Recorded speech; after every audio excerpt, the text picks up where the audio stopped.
What's up, y'all? Welcome to another episode of Girl Crush, the podcast all about lesbian movies and other gay shit. I'm your host, Brooklyn Jones. Hope y'all are doing well. Today we are talking about a movie that I watched called The Incredibly True Adventure of Two Girls in Love.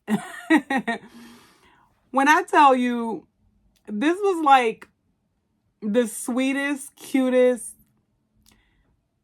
like first time lesbian love affair movie I've ever seen. It's actually like, truth be told, it's a romantic comedy, honestly.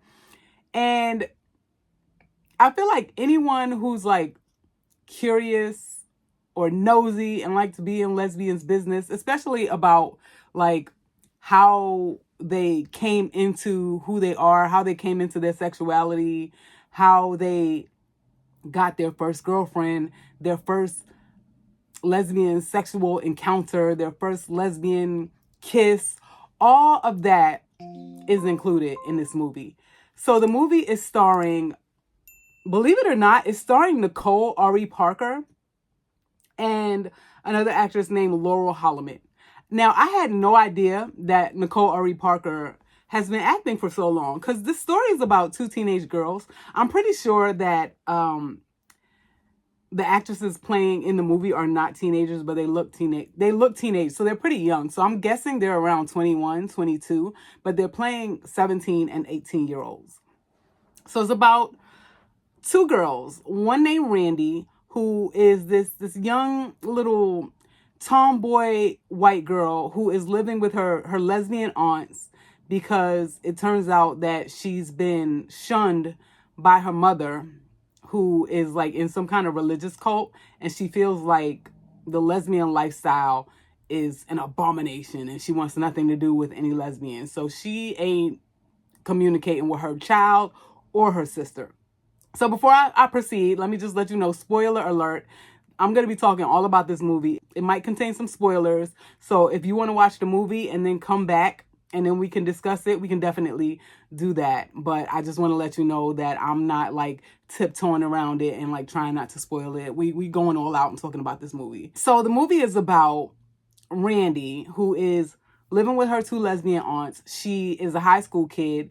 She's pretty troubled, so she's not doing well in school. She's like the school freak, as they call her, because she's like a lesbian. She's a pothead.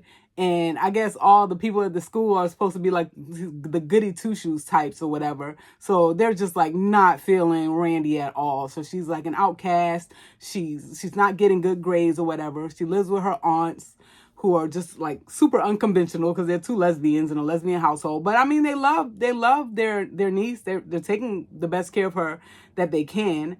And then Nicole Ari Parker's character, oh my God, she was the cutest little thing back then. I had no idea that she was acting for so long, but she was adorable in this movie. Just cute, sweet, like her personality. I just really wish that there were more people in the world like that girl. Her character's name was Evie, and she was this young black girl who is, she's one of the popular girls at school because I don't know if she's rich, but she got money. You know what I'm saying? Like her mom is a very supportive mom.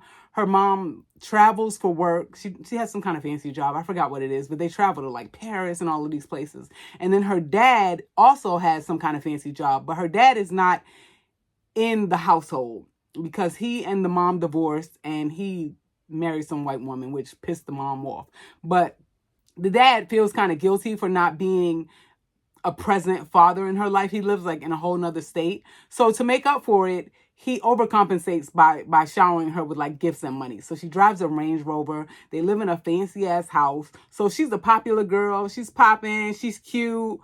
And she takes her Range Rover over to where Randy lives, because Randy and her lesbian family, they run like a mechanic shop or something like that. So Evie brings her Range Rover over to get the tires looked at because she thinks something's wrong with it. And that's where her and Randy first meet. So Randy there's really nothing wrong with her car. She just thinks there's something wrong with it because the car feels funny. So Randy like pretends to put air in the tire, and you know they get like a little encounter, not sexual or anything, but just like, hey, you new around here? Because like Randy just moved over there, and she's like, Evie's like, do you go to school? Do you go to our school here? Oh, I'll see you at school. So that's their first encounter.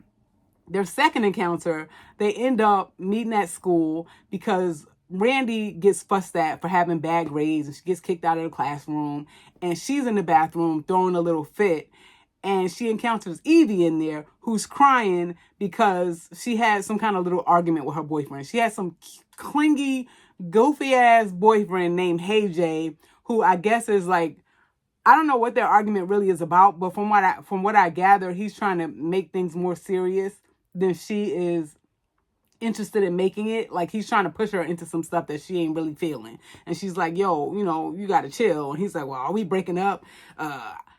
You know, he's just being clingy. Like he was her girlfriend, if you ask me. So she's like, you know, let's take a break. And he's like, fine, I won't call you then. And she's like, no, he's like, fine, don't call me if we're taking a break. And she's like, okay, I won't call you. And he's like, what? You're not going to call me? Like, bro, you just said don't call me. So she ain't going to call you. Like, she's really not sweating this dude. So she's in the bathroom crying because she got into a fight with this dude. And Randy's in there throwing a little temper tantrum because she's not doing good in school. And they run into each other and they start talking. And Evie is like telling Randy about her boy problems or whatever. And Randy's listening. And that's how they like kind of connect. And Randy is in there smoking a cigarette. She's like, yo, you want to hit this cigarette? So they end up in the bathroom smoking cigarettes together. A teacher walks in, catches them smoking in the bathroom, puts them in detention. So now they're in detention together. Randy is just being cute and funny. You know, everybody loves somebody that's funny. If you funny, you could probably get the girl. So Randy is like drawing funny pictures, making Evie giggle, and they kind of bond and they're like friends now. But Evie is the popular girl. So when she becomes friends with this outcast, her popular friends are like, ew, why are you hanging out with that? And she's like, well, I like her. She's nice.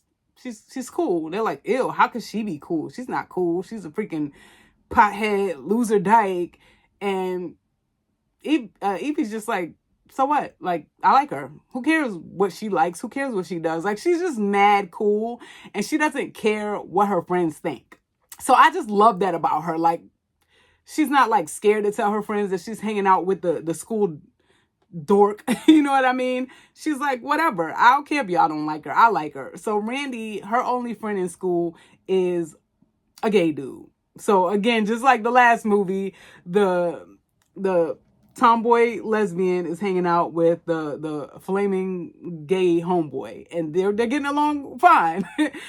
As a tomboy, my closest friends are some flaming gay dudes too. I mean, we just click. We make the best of friends. Honestly, I think this is the love story that most people wish they had, whether gay or straight. It's just a cute little love story, and I loved it. So Randy is starting to crush on Evie, which is understandable. Evie's cute as hell.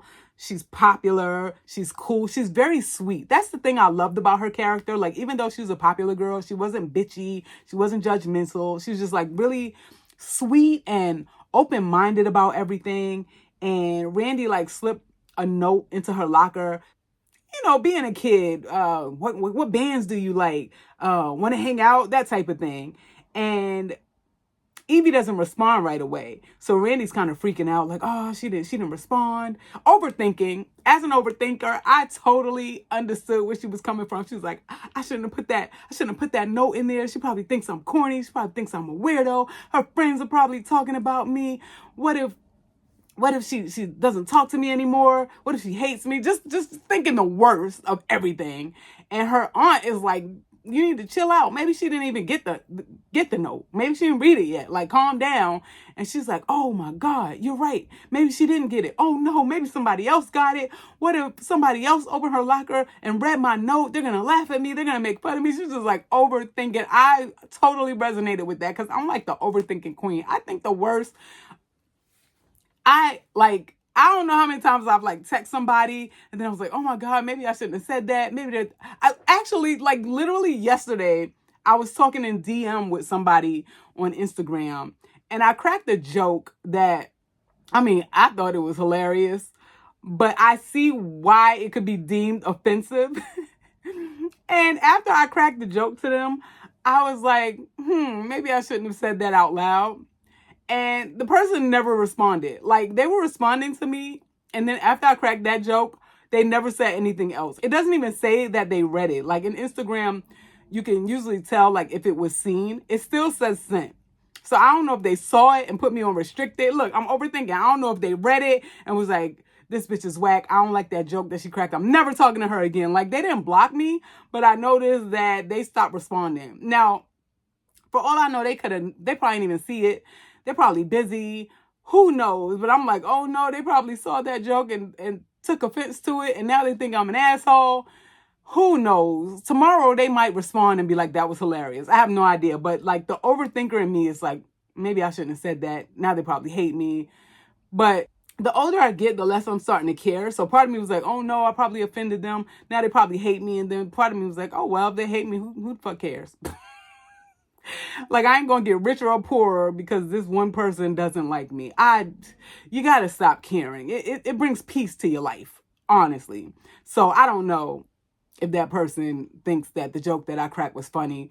The shit was funny to me, but I see why she might be like, that was a trash joke, especially considering that people are so sensitive now. An overly sensitive person might have thought that that joke was inappropriate. No, I'm not going to tell y'all what the joke was because I don't want other overly offended people getting mad in my comments like, that was not funny. Yet, yes, it was. Shit. Anyway, so she's like freaking out like, oh my God, maybe I shouldn't have sent the letter.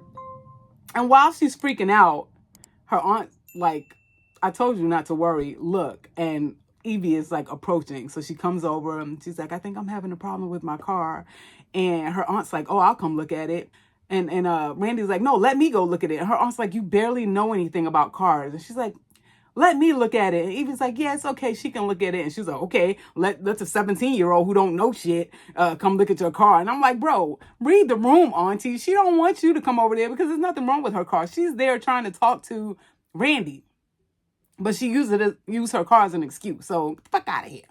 Kick rocks, auntie. They trying to kick it. So, Randy goes over there. She's, like, looking at her car. And she's like, is anything wrong with your car? And she's like, no. I just wanted to talk to you. And she's like, I got your note. And Randy kind of freaked out. She's like, well, when did you read it? And Evie's like, I read it, like, 2 days ago. And Randy's, like, stumped. Like, holy shit. She kept me stewing for 2 days? Like, that would piss me off. Don't make me stew for 2 days. Don't make an overthinker stew for 2 days, okay? That is torture. The worst thing you can say to an overthinker is, we need to talk, or I got something to tell you, or I got something to ask you, but I'll talk to you about it later. No, don't even mention it. If you can't talk about it now, don't mention it. If you want to tell me later, then mention it later. Don't be telling me we need to talk, but you'll tell me later, man.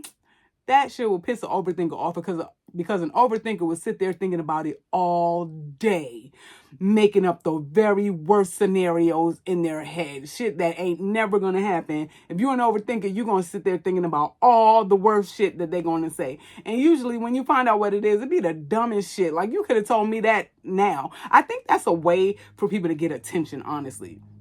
People that say shit like that, we need to talk, I'll tell you later. They do that shit on purpose because they want attention and they want you to stew and they want you to freak out and think about it. It's a way, I don't know, I feel like this low-key like a way for them to kind of have some kind of control over you or over your mind or something like that. Like, watch out for people that say shit like that. We need to talk, but I'm going to tell you later. No, motherfucker, tell me right now. Anyway, so Evie doesn't even really address what was said in the letter. But she brings her this book. She brings Randy this book. And she's like, I brought you this book. It's my grandma's book. I want you to read it. So she gives her the book to read. And it's a book of poetry. Some real sappy ass poetry. And it's written by a gay ass author. So it's just a gay ass book. She gives her this gay ass poetry book, and they kind of bond over the book. And then they go and have lunch in the diner, and they're talking in the diner and, just getting to know each other or whatever. And Randy tells her, like, yo, the thing I like about Randy is she's very open. Like, even though she's like the outcast because of who she is, that doesn't stop her from being who she is. She's fearless. And I love that about her, especially being so young. She's like 17, 18. And she flat out tells Evie, she's like, yo, I like you. I really like you. I wish I could hold your hand right now in this diner. Just like that. And Evie's basically like, what's stopping you? And I'm like, I freaking love them. Like, nobody's freaking out like, ugh, don't tell. You know what I'm saying? She's like, yo, what's stopping you from holding my hands are right here. And Randy's like, I'm nervous about holding your hand in the diner, because we're in the diner, we're in public, and Evie's like, well, I've held hands with girls before. And she's like, well, have you ever held hands with a girl like me before? And she's like, actually, no, I don't think so. And she's like, see, you know what I'm saying? Like, this is some gay shit going on. I don't know if we should hold hands in public. And Evie's like, well, what's the worst that could happen? What's going to happen to us if we hold hands? And Randy's like, somebody will beat the shit out of us. And she's like, just for holding hands? I don't think that's going to happen. Like, there's no way that's going to happen. And I love her for that, for thinking that the world is so peaceful. And even Randy was like, oh my God, you're so sheltered. And then she said, like, the cutest thing that could be deemed like sexy as hell if they weren't kids. But she was like, so unshelter me. I was like, oh, what? Evie got game. She said, so unshelter me. I was like, oh, okay. So she puts her hands out. They start holding hands or whatever. The waitress comes over and, like, Randy's freaked out because she's like, oh my God, this waitress done seen us holding hands or whatever. And I don't really know why Randy was so freaked out, because everybody in the town, they live in a small ass town. Everybody knows she gay as hell. You know what I'm saying? Like, so what's she freaking out about? I guess maybe she's freaking out because maybe the people would think, you done turned this girl gay. She's this young, popular, cool girl, and you done made her gay. You can't make nobody gay. They either gay or they not. All right? But anyway, so they're holding hands in the diner, just being cute as hell. I was like, this is adorable. So now they're like showing like a montage. They're hanging out like every day. They're like holding hands, reading that little gay ass book together, reading passages out of it together. They're like giggling and skipping through the willows. Is that what those little flowers are called? When you just in a field with daisies and shit, and they just skipping and holding hands and just being cute and giggly as hell. It was really whimsical, and I just thought it was really cute. And then, wait, when did they kiss? No, this is not when they kissed. She invited her to dinner with her family. Now, her family is weird as hell. Like, not because they're gay. They just, everybody family got like their weird quirks, and they just kind of weird. And she's like, dang, like thinking, how can she ask Evie to come to dinner with her weird ass family so that they can meet or whatever. So finally she gets the courage to invite Evie over, and Evie comes and has dinner with her family. And it's just a really cute scene. It's a little awkward. They're like asking Evie what her family does or whatever, and she's like, oh, my mom travels for work and we go to Paris and stuff. And Evie's so sweet. She's like, let me help you set the table. Let me help. She's just like so polite. You can tell that she's very well raised. And that's another thing that I loved about this movie, especially since this movie is from like 1995. I love that they didn't try to make the black girl some ghetto hood rat, or, you know what I'm saying, poor and on welfare or in the hood or stupid or anything like that. Like, she was very, very polite, well-mannered. She had two loving parents. She had money. She was very, very smart. She was using all kind of big words, and it was kind of intimidating Randy. She was like, man, you smart. I don't even know what that means. And she got good grades in school. Like, they made the black girl dope as hell. And I appreciate them for that, because I like that they made it. She was a black character, but they didn't focus on her blackness, So she goes over, she has dinner with the family. They have a nice little time. And then Evie and Randy go outside. They're walking around, hanging out outside. And this is where they share their first kiss. Like, they're sitting there, they're giggling, holding hands, cheesing at each other, just being two little kids with a crush on each other. And they share their first kiss. And it's like the sweetest, cutest little moment.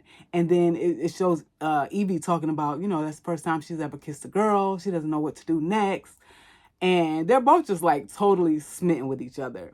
And Evie, having a group of friends who she thought were her best friends because they've been friends since elementary school, she confides in them and lets them know, like, yo, I'm in love. And they're like, ew, you're in love with Randy? Like, if you were going to turn gay, which is what they said, if you were going to turn gay, you could at least pick somebody that was pretty. I was like, damn, Randy cute. I mean, I don't know if I would call her pretty just because she was more of a tomboy and she didn't have like the pretty vibe, but she was definitely cute, handsome. I don't know, but she was cute. Randy was not ugly. So I don't know why they was hating on Randy like that. They were like, ugh, you could at least pick somebody pretty if you was going to turn gay. And she was like, well, I didn't say I was gay. I just said I'm in love with Randy. And they're like, that's gay as hell. And she's like, well, I like Randy. And they're like, ew, you shouldn't be hanging out with Randy. She's gross and she smokes. And she's like, I don't care. I like her. And what do you like about her? She's nice and she's sweet. And they're like, ew, she sucks. And she's like the school outcast. She's trash and you're popular. You shouldn't be hanging out with her. And Evie is so dope. She was like, I don't give a shit. I like her. And if y'all don't like it, y'all don't have to be friends with me no more. And them little hoes were like, fine, and got up and left. I was like, oh my God. But then there was like the one of the friends, another little black girl or half black. She was some kind of brown. She definitely wasn't white. But before she left, she told Evie that there was some lesbian book she should read. And then she left. But I could tell that she really didn't want to leave. But she was afraid, I guess, to make the other two popular girls mad. And I guess she felt it was safer to hang with the two popular girls than the one formerly popular girl and the school outcast. Like, she was making a decision for her own safety. And I respect that. It takes a strong person to be able to leave the popular crowd to hang out with some unpopular people. Like, you got to be a special kind of strong person. So I wasn't even mad at the girl. I could tell that she really still wanted to be friends with her, but she was scared. But honestly, like, in the 90s, I totally get that it was really hard for people to come out back then. I mean, I know it was more progressive than, say, like even the 60s or 70s, but even in the 90s, it was a little bit harder for a person to be gay, especially a young person, like a kid. Like, I remember in the 90s, I had a friend in school who was gay, and I remember he used to get teased and picked on all the time, and he was like the cutest, sweetest kid. I don't know why people pick on him all the time. And it's so funny because, like, as a person who came out later in life, I came out as a whole adult. Part of me used to be like, damn, I wish I had figured myself out when I was younger. I wish I had come out when I was younger. But then at the same time, I'm like, actually, it's a good thing that I didn't. It's a good thing that I didn't figure myself out back then or come out back then, because I don't know if I personally would have been able to handle the scrutiny. You know what I'm saying? Like, it's hard enough to be a kid in school, in elementary, junior high, or high school. Kids are mean. That's why I hate when people are like, oh, kids are innocent. Kids are assholes. Kids are like the worst fucking people. And I'm not only talking about teenagers or middle school, even little kids are assholes. I just remember being picked on about things in school. I remember in elementary school, my mom bought me this cute outfit. I remember that the outfit was cute as hell. I was fly, okay? And we didn't have a lot of money, so I'm not going to say that I was fly every day. I was all right every day. But that day I was particularly fly because, I don't know, maybe my mama got her tax check or something and she took me shopping. But I went to school fly as hell. I think I was in the 4th grade. And there was this bully in school. Her name was Charlene. Yeah, I'm saying names. There was this bully in school named Charlene. And I had on the cutest little outfit. And I was feeling good. Now, I wasn't a cocky, overzealous type. I wasn't like feeling myself or acting like I was better than anybody. I was kind of a shy kid, so it's not like I was out there being flamboyant, but I just looked cute that day. Here comes Charlene. You look tacky. So I just said thank you. Because, like, what the fuck was I going to say? And she didn't get the response that she wanted. So at lunch, she came up to me again. You look tacky. And I said thanks.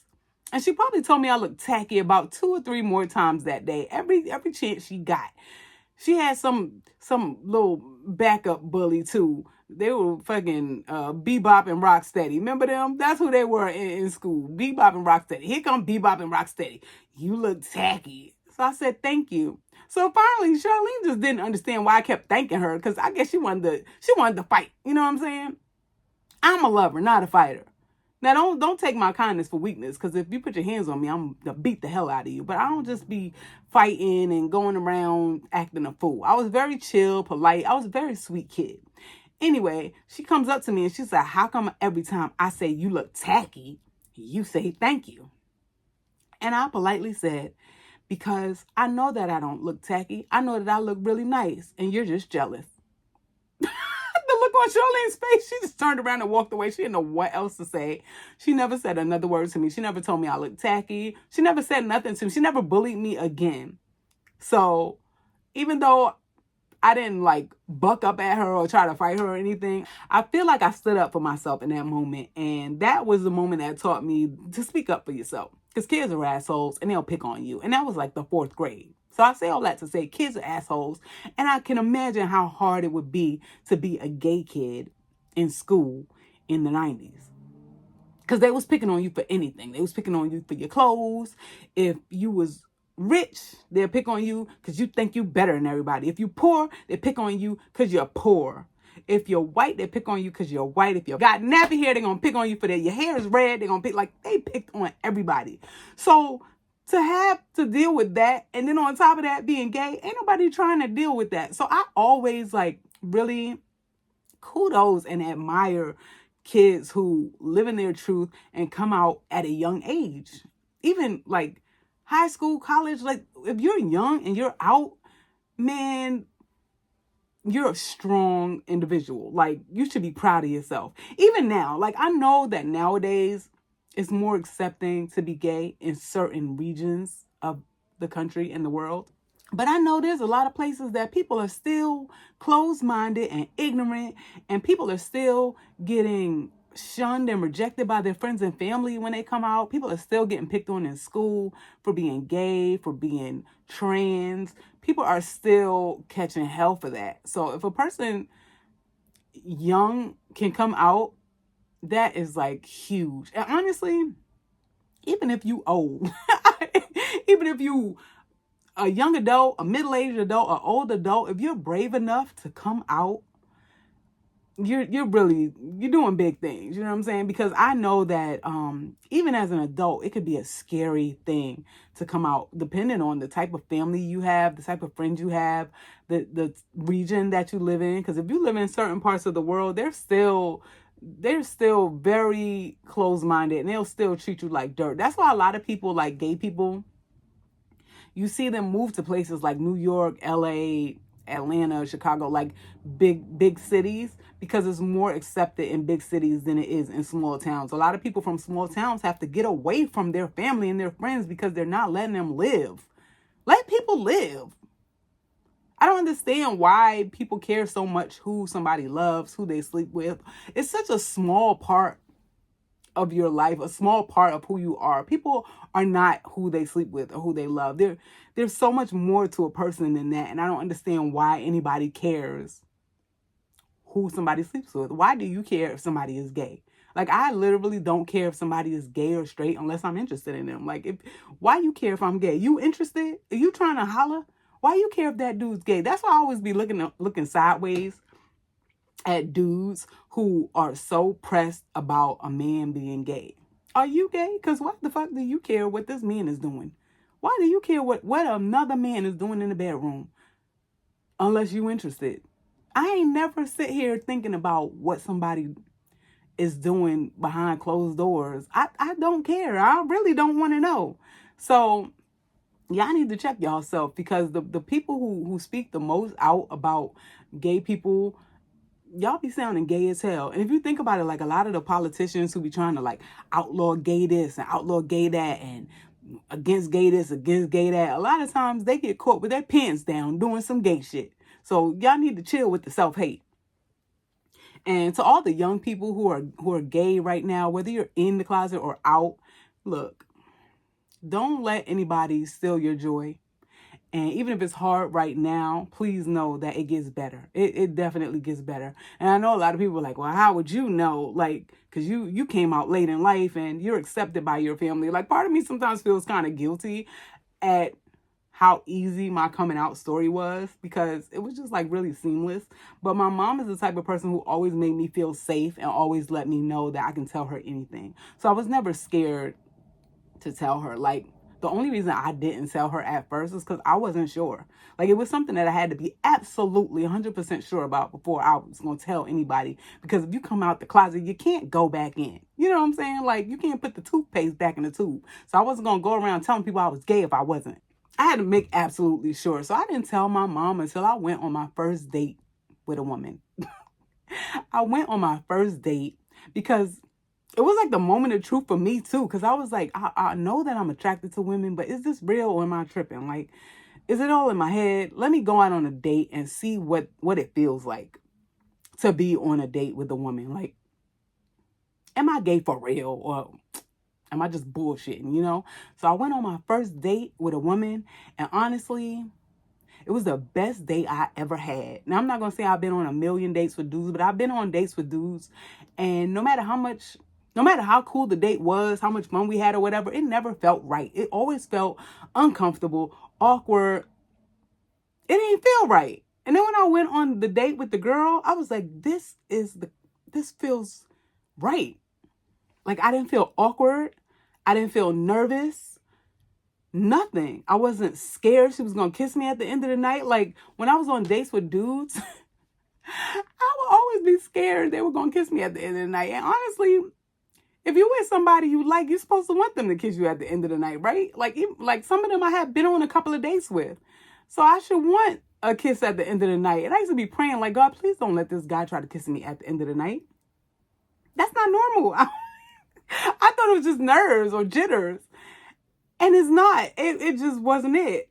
When I was on a date with that girl, I was not nervous one time that she was going to kiss me. Like, I'm not saying that I wanted it so bad, but if it happened, I was cool with it. I wasn't like praying like, please God, don't let this girl kiss me. You know?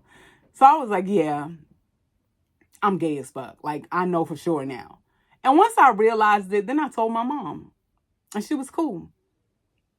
I told her, I forgot the exact words that I told her, but I was like, I went out on a date with a girl today and I really liked her.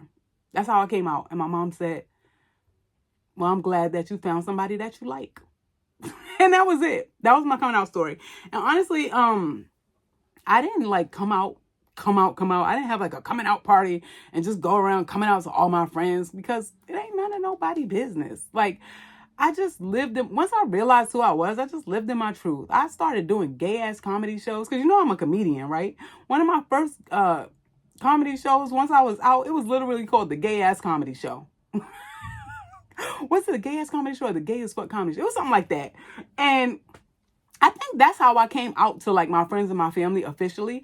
I posted a flyer on my Facebook that said the Gay as Fuck Comedy Show, and it had a picture of me on it. And that was it. That's how I came out to everybody else. Because I feel like my mom is the only one who really deserved a real explanation or conversation. Because she's the only one who I really, really, really care what she thinks about me. Like, of course, everybody cares what their loved ones and their friends and family thinks about them. But my thing is, like, look, if they don't want me in their life anymore because of that, then they never really loved me in the first place, and fuck them. You know, but my mom, like, I care about her. If she didn't want me in my life if she didn't want me in her life no more, I'd be devastated. Like, that's the only person that I'd be like, oh my God, what am I gonna do? Like, but I knew that wasn't gonna happen because I know my mom, and I know my mom loves me unconditionally. So I was never worried like, oh my God, my mom ain't gonna love me no more. Like, she don't give a shit. All she wants is for me to be happy. And I love that about our relationship. So I was never scared to come out to her. And I just, like, part of me feels guilty because I just wish that everybody had that same experience. I wish they either had a mom like that or someone in their life that they really love and that they're really close to, that they can just be their true self with and not have to worry about anything and know that they're going to accept them no matter what. And I don't even know the point that I was trying to make. But, I was saying that it gets better. And I know this because even though I didn't come out late, and even though I wasn't like shunned or outcasted by family or friends, I know people who were. I know people who have come out and been like thrown out of their house, who their family won't speak to them anymore, who were picked on in school because of it. And it was a really, really, really hard time for them at the time. But now they're fine and they're living their best life. So I say all that to say, don't let nobody steal your joy. And even if it's hard now, it'll definitely, definitely get better. You have to make your own family. It don't matter if they're blood relatives, because people always say blood is thicker than water. I always say love is thicker than blood, because I know a lot of people who I'm closer to than some of the people who are actually my blood family. I have a lot of people who I'm very, very close to, way closer than people who are my actual blood. So that's the good thing about life. You get to choose your own family. There's a difference between family and relatives, okay? Relatives are the people who you're related to. You share the same bloodline. You share some of the same DNA. Those are your relatives. And relatives can be family, and sometimes they're just relatives. And then there's family. And family are the people that you love, the people who love you, who accept you, who cherish you. You love to be around them. You spend time with them. That's your family, whether they're related to you or not. Now, sometimes relatives and family go hand in hand. Sometimes they don't. Sometimes friends and family go hand in hand. Sometimes they don't. But all I'm saying is that family doesn't have to be related to you. And if the relatives that you have don't feel like family, you can create your own family. You'll find your tribe. You'll find people who love you. And those will be the people that you spend time with on Thanksgiving, Christmas, whatever you celebrate, all of your happy moments, your wins. Those are the people that you'll celebrate those with. That'll be your family. And that's the good thing about life. You can make your own family. Anyway, back to the movie. So Evie and Randy are spending all this time together. Evie's friends done kicked her to the curb. She don't give a shit. She like, fuck them bitches. I'm gonna go kick it with my girlfriend. So her and Randy are kicking it. And Evie is about to turn 18. Like, her 18th birthday is around the corner.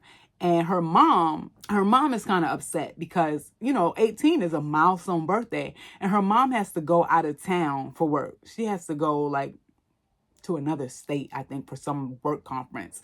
So she's not going to be there for Evie's 18th birthday. Now, Evie, little fast ass, knowing that her mama gonna be out of town, then invited Randy over. She's like, I want you to come over to my house to spend my 18th birthday with me because my mom is gonna be out of town. And Randy's like, how long your mama gonna be out of town? She's like, all weekend. We got from Friday to Sunday all to ourselves. We got the house to ourselves. And her mom is like, oh, my baby is turning 18. I'm so sad. You're going to be here by yourself.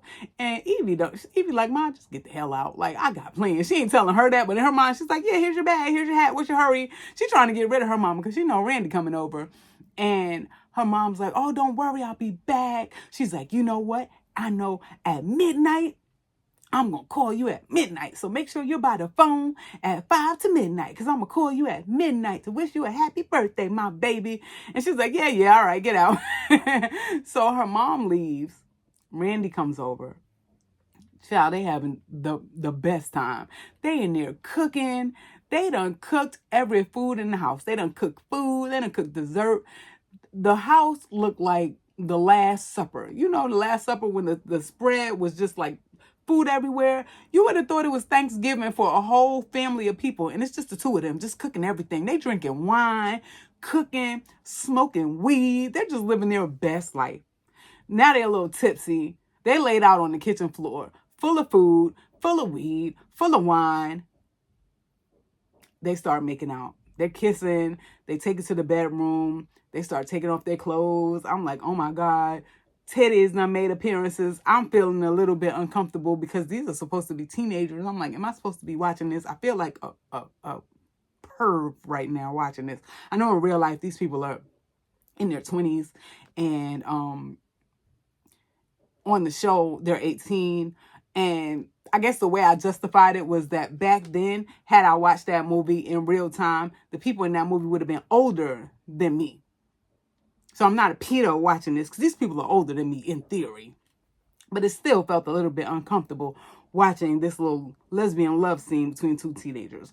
But it was a whole lesbian love scene. It was some shit going on. However, they did it very tastefully. It was very tastefully done. It wasn't a whole bunch of grinding or thrusting. There was a little bit of scissor action going on, but it was real tasteful, and it wasn't porny, you know? It was sweet and sensual, and it wasn't a sex scene. It was a love scene. Like, they wasn't having sex. They were making love. Like, it was a love scene. It was sweet. And it was cute because, like, Evie's character is like, well, I never done this before. And Randy's character was like, neither have I. But Randy told her that she was having an affair with like a 27-year-old earlier in the movie. And Evie wasn't sure if she was like kidding or she was telling the truth. But there was one part where while Randy and Evie were talking to each other, the 27-year-old lady actually showed up. Because earlier in the movie, the lady and Randy had a fight because I'm jumping back. But somehow the 27-year-old woman's husband found out that she was like having like a little tryst with Randy, and he came and he yoked her up and like slammed her against the wall and was like, yo, you better stay your little dyke ass away from my wife. And her aunt was like, yo, get your hands off my niece before I call the cops or whatever. So it was like a whole little thing.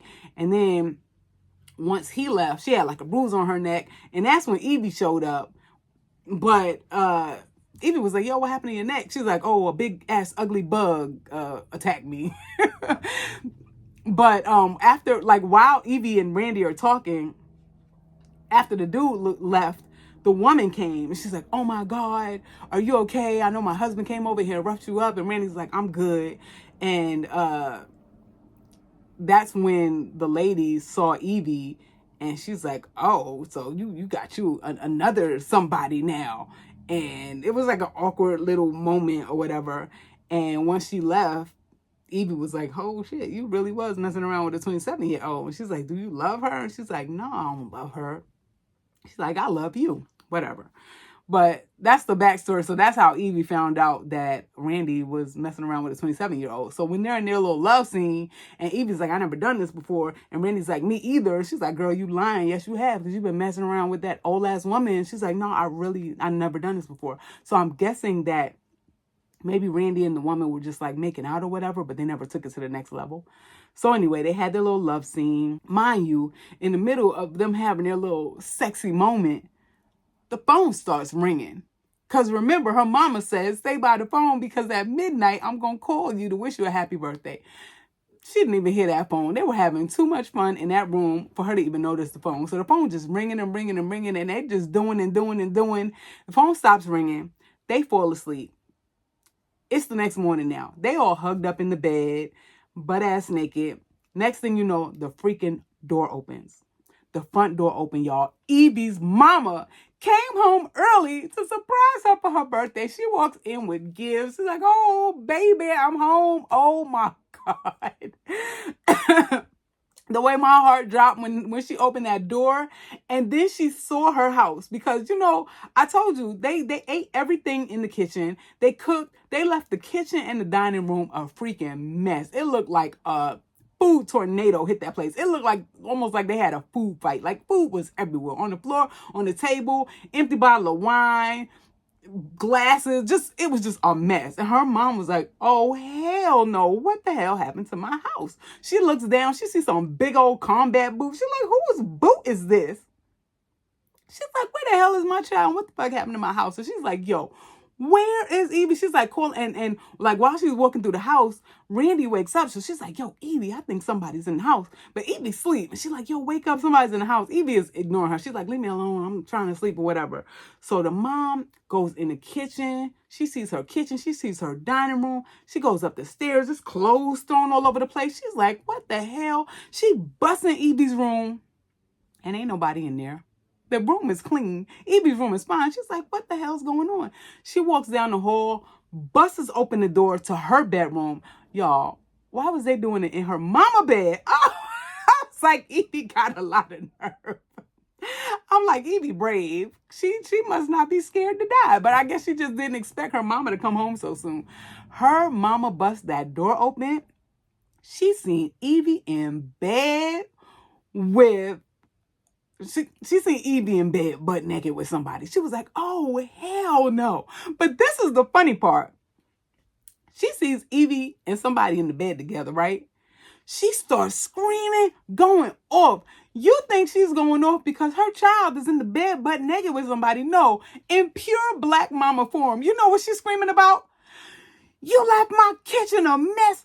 All them damn dishes all over the place. Food everywhere. You need to go down there and clean up my damn kitchen. What the fuck did you do in my house? You must have lost your damn mind. I'm going to kill you. When she kicked the door open and they sat up and they saw their mom, Randy jumped up and she's like, I'm getting out of here. And she starts running. And that's when her mom realized, that's a girl. That's a girl. You got a girl up in my house. Get the fuck out of my house. So Randy's running out of the house. She runs. The mom jumps towards Evie because she's about to kill Evie. Evie about to die. Evie jumps up. She's running. Randy runs out the house. She only got one fucking shoe. She's running. Evie runs out. The mom is running after both of them. She's like, I'm going to kill you. They jump in the car and speed off. They're driving down the street. Oh my God, what am I going to do? My mama going to kill me. Randy, she is so sweet. She says, maybe we should go back and clean up the kitchen. I was like, these are some good ass, badass kids. Like, they're doing some badass kid, rebel, teenage stuff. But at the same time, these are some good ass kids. She's like, maybe we should go back to your house and clean up the kitchen. This lady trying to kill both of y'all. And you about to go clean up her kitchen. I'm like, oh my God. He was like, no, just drive. We got to get the hell up out of here. So they go to some sleazy motel. They hiding in the motel. They don't know what to do. They freaking out. They don't know who to call for help. You know who these fools call? The 27-year-old. They like, we need your help. So the 27-year-old comes over there and brings them some money because they ain't got no money to stay in no damn motel. They hiding from the family. Now, when Randy went to stay at Evie's house, he lied. When Randy went to stay at Evie's house, she lied and told her aunts that she was going to her gay homeboy's house for the weekend. Now, they know this little boy. She's known him since she was kids, and they spend the night at each other's house sometime. So the boy was like, wait a minute, another good kid. He was like, I don't think we should be doing this. You're putting me in the middle of something. I don't want to get in trouble. And she's like, look, you're not going to get in trouble. Just if they call your house, just tell them I'm in the shower and I'll call them back. So he's like, okay, I'm really not feeling this, but I'll do it, right? In the midst of all of this, Randy had gotten information from her school that she ain't have enough credits to graduate on time. And they gave her a letter telling her that you need to get your aunt to sign this so that we know that she knows that your ass is not graduating on time and you need to go to summer school or get your GED or something like that. So Randy never gave that information to her aunt. The aunt found it in her room. She went in Randy's room for something and found the paper. So she's like, oh, hell no. She calls Randy's little homeboy, like, yo, put Randy on the phone because I got to talk to her. And he's like, Randy's in the shower. So then he's like, oh my God, her aunt's calling. I got to call Randy and tell her that her aunt's looking for her. So he calls Evie's house. Evie don't pick up the phone because they running for their life from the mama. The freaking mama picks up the phone. He's like, hello, can I speak to Randy? The mama's like, who the hell is Randy? Is that little girl, Randy, that little boy looking girl that was in my house? Is that Randy? He's like, I got the wrong number. So she's like, you ain't got no damn wrong number. I know you know where my kids is at. She's like, I gotta go now. So he hangs up and he's like freaking out. Luckily, Randy calls him. Because she's looking for somebody to help her. He's like, yo, Randy, your auntie done found out that your ass ain't graduating. Your ass is grass. Randy's like, oh, shit, I'm in more trouble than I thought. Now my auntie after me and my girlfriend mama after me. So now, I don't know how, but somehow the mama found where the boy lived and the aunts are at the boy's house. So now they all at his house leaning over him like, yo, you better tell me where Randy is. The mama's like, you better tell me where my child is. And he's like, I swear, I don't know where anybody is. Like, I'm in the middle of this. This is why I ain't want nothing to do with it. And they're like, we gonna kick your ass. He's like, please don't hurt me. I don't know. So they're like, you gonna take us to find him. So now they're in the car driving around the city looking for Randy and Evie.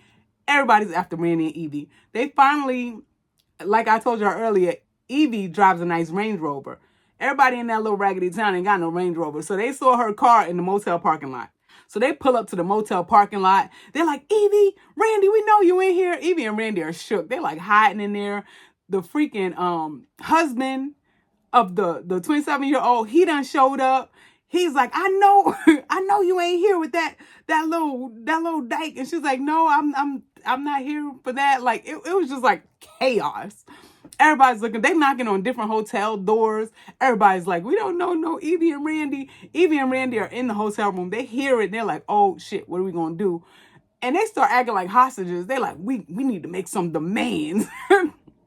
And the demands they had were like the most teenagery demands that you would ever think of.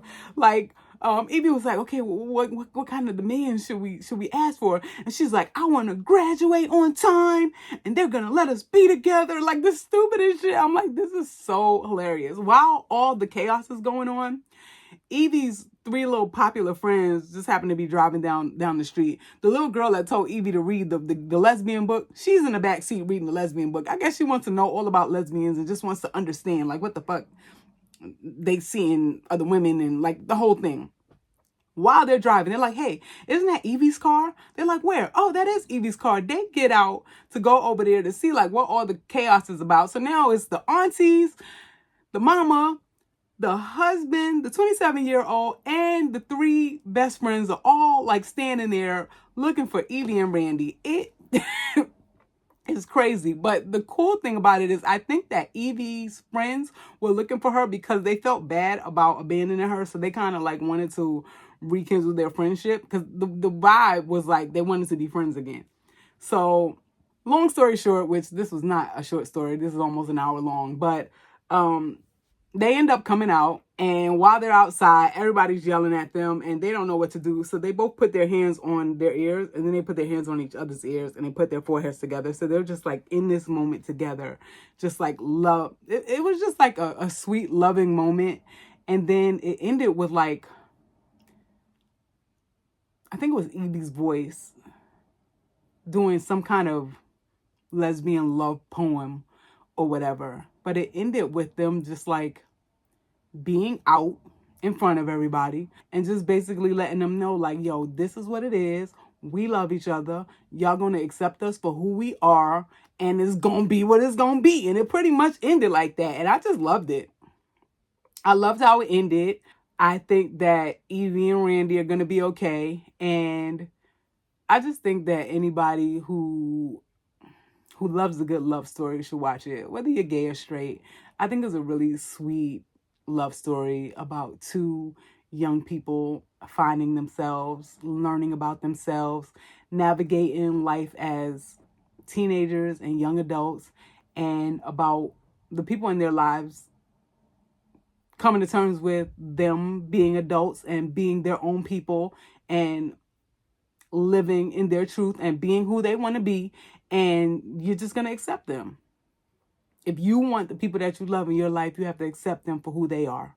So if you have somebody who is gay, lesbian, bi, trans, whatever, and you loved them before you knew that about them, and you love the person that they are outside of that, if you want them in your life, then you better accept them for who they are. And you better accept all of them. You got to accept every aspect of them, because otherwise you're going to lose them. And a lot of people lose some really good people for being ignorant and closed-minded. Love who you love. If it's hard right now, it's going to get better. If you got an issue with somebody that you love being who they are, then you better get over it. And you better love them for who they are. Anyway, leave me a comment. If you have a coming out story that you'd like to share, please, I would love to hear your coming out story. I love to hear people's coming out stories. I shared mine with you, and I want to hear yours. And anything else that you'd like to say, please just leave me a comment. Also, if you want to leave me a voice message, you can send me a voice message to girlcrushpod@gmail.com, and I'll play your voice note on the next episode of Girl Crush. Oh, before I go, I just wanted to highlight my hoodie. It's a queer and Black owned business, a clothing line. They make some dope clothes. I have a few pieces from them, and I just really, really love their stuff. And on this podcast, I would really like to highlight queer owned brands. So if you have a queer owned brand, or if you know of a queer owned brand that you would like for me to highlight, please let me know. I would love to wear your t-shirt, your hat, or whatever on my show. I'm also open to highlighting Black brands. Any Black owned or queer owned brand that you think that I should wear on my podcast, please let me know. You can send me an email at girlcrushpod@gmail.com. That has been Girl Crush. I hope you enjoyed this. Please like, comment, subscribe. Thank you so much for listening. Thank you so much for watching. Love you all. Follow me on Instagram and TikTok at It's Brooklyn Jones. Peace out.